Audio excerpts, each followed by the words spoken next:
April 19th, 1969. Volunteered and last aid. We left LZ Bass and our new mission was to protect a section of Highway 14. There's not much of a highway. The road itself was 2 lanes, but only 1 lane of the road was paved. To make the road safe, the engineers had cleared the trees and brush for about 100 meters on each side of the highway. Our company had been broken up, so each platoon had about 2-mile stretch of highway. Each morning we would get up and sweep the road for mines. As we cleared the highway, we would place a track about every quarter mile to secure the road for traffic during the day. In the evening, the track furthest out would start heading in and pick up each track along the way until everyone was safe in the LZ. The next day, the process would start all over again. While in base camp, I learned about LRRPs, Long Range Reconnaissance Patrol. I enjoyed the short-range patrol missions I'd been on. Several things appealed to me about LRRPs.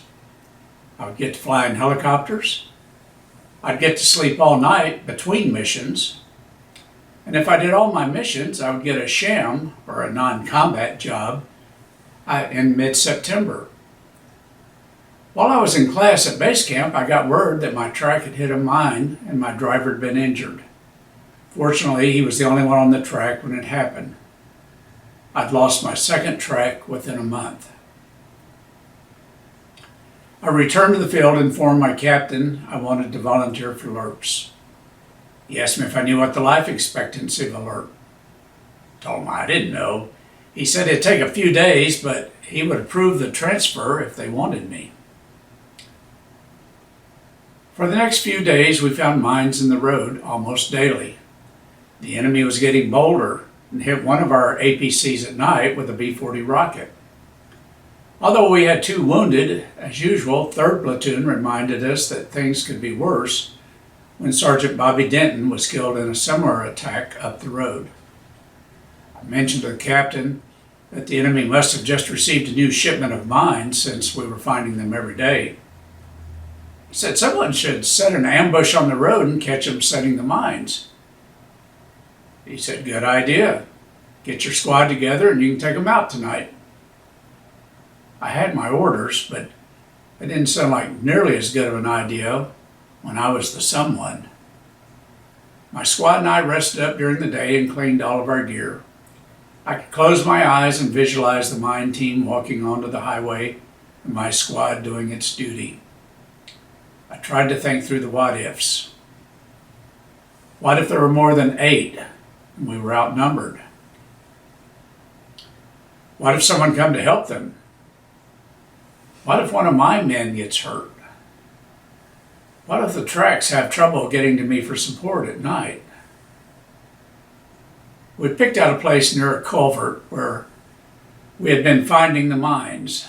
The plan was for our track to take us near the culvert and drop us off where we could hide in the creek bed. The track would then turn around and start picking up tracks to return to the LZ for the night. After dark, we would move to the highway and wait. As we were driving out to the ambush site, we decided to let one of the new guys get some practice driving the track. About a half a mile before the ambush site, we stopped and put the regular driver back in the driver's seat. On the ride, I broke down my rifle one more time to make sure everything was really okay. I could see the culvert where we were going to stop and get off. We were already slowing down when I heard an explosion on the left side of the road. I turned and saw a puff of smoke. I looked back to the right and I saw the flash of 2 more rockets being fired. And all 5 rockets missed us and landed harmlessly around us. Had they postponed their attack for another 5 seconds, we would have been a still target. Had they waited another minute, they could have watched us hide in the creek bed. The driver turned off the road and started driving toward the source of the rockets. We assaulted the enemy as we'd been trained to do, although I couldn't recall anyone ever suggesting that assaulting with a single track was a good idea.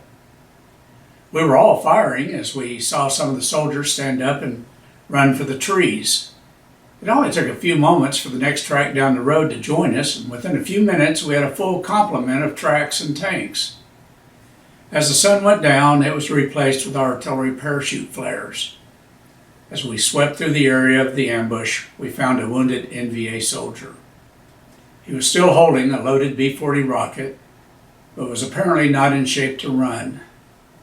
I pointed my rifle at the man and yelled "Chu Hoi," which I thought was surrender in Vietnamese. The lieutenant, still on the APC, had the driver pull up so the lights from the APC shined on the wounded man. In a last act of defiance, the wounded soldier tried to point the B-40 rocket at the APC. The lieutenant fired on the man with a .50 caliber, and he dropped the rocket. I grabbed him by the leg and pulled him out of reach of the rocket. I knelt down by the wounded soldier. I could see the neck wound he must have received in our initial exchange. His knee was also shattered from the .50 caliber blast he just received. I was told a dust-off or a medical helicopter was on its way to pick him up. Clear the airways is the first step in first aid. I tried to open up the soldier's mouth to see if everything was okay, but he would not open his mouth. Not being able to clear the airways, I went to step number 2, stop the bleeding. I've been uncomfortable in training when I learned the first aid packet I carried was for me and not to be used on others. I looked at the soldier's belt and he had a first aid packet.